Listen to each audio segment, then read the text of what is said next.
So for today's vlog, magluluto tayo ng kalderetang bibe. Papatayin mo nga eh. Papatayin na?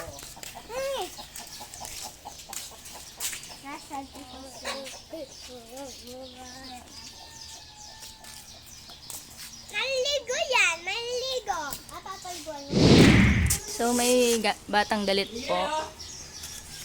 Kasi ayaw niyang makitang papatayin yung duck. A few moments later.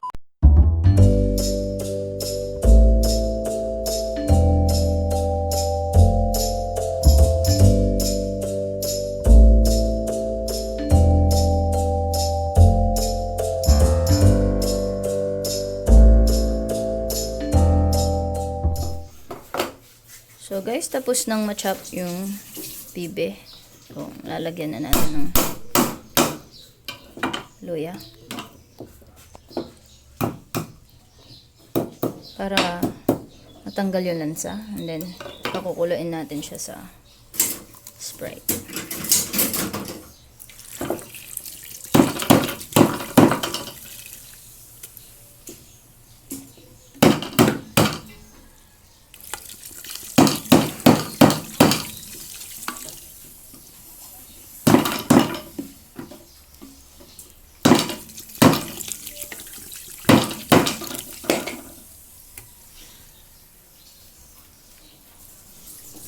Guys, medyo matigas pa siya. So, nag-add kami ng additional water. Kasi medyo natutuyo na.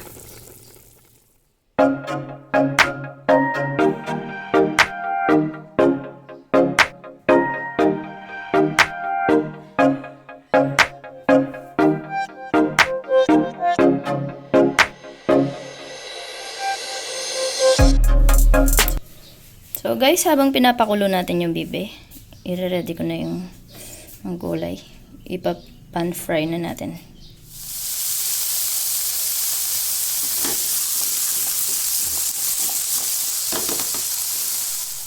So guys, ito na yung napalambot nating bibe. So, wala na siyang sabaw. So mag-add na lang tayo ng 1 cup water. So guys, add tayo ng 1 cup water. Then, start na natin igisa. Ito, garlic.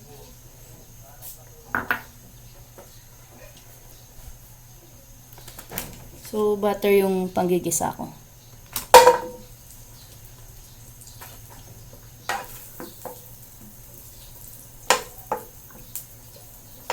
Garlic.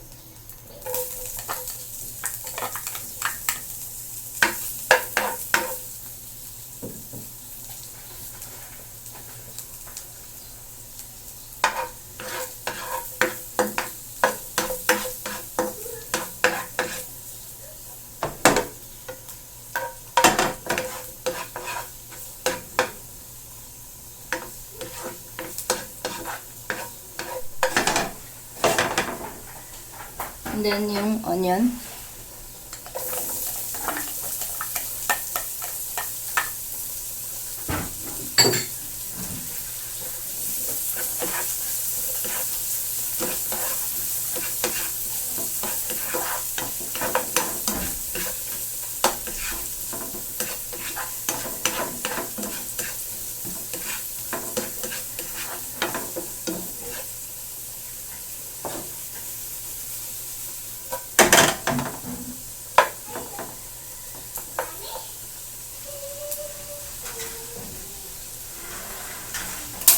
Then, ibubuhos na natin dito.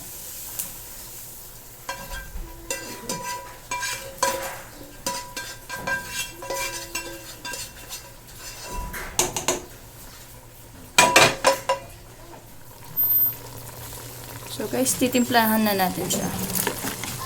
Mix muna natin.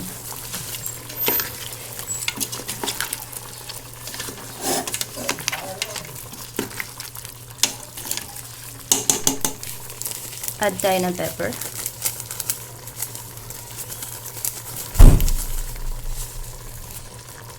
Then soy sauce.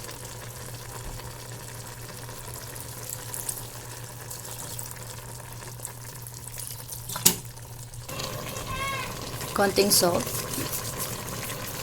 then konting sugar. Add na natin yung pan-fried na gulay, patatas at carrots. And then garbanzos.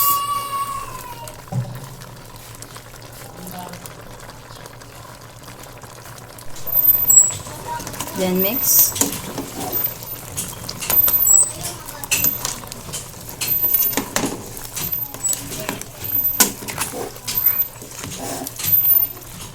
Then cover muna natin hanggang sa lumambot yung gulay.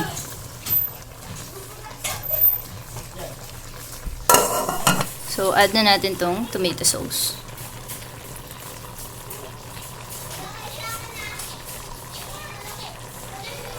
And then yung tomato paste. Bell pepper.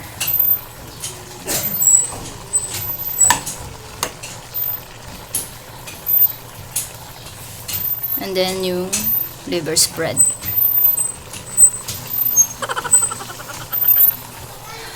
So sinandak ko na lang. Then mix natin.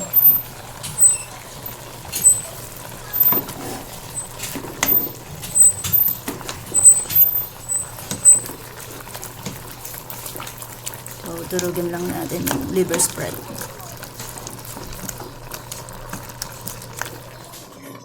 So, ang pinaka-finale sa lahat, sili. Ang masarap na kaldereta. So, guys, tikman na natin. Pinawisan ako.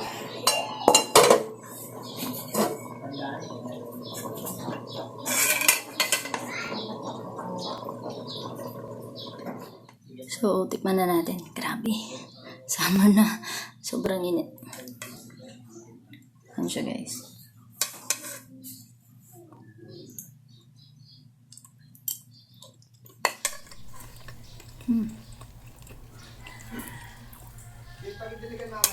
Ano siya, guys? Yeah.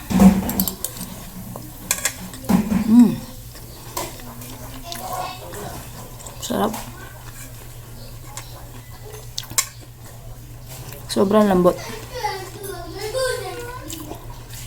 Tamang-tama yung anghang niya. Saka yung tamis ng soft drinks. Ah.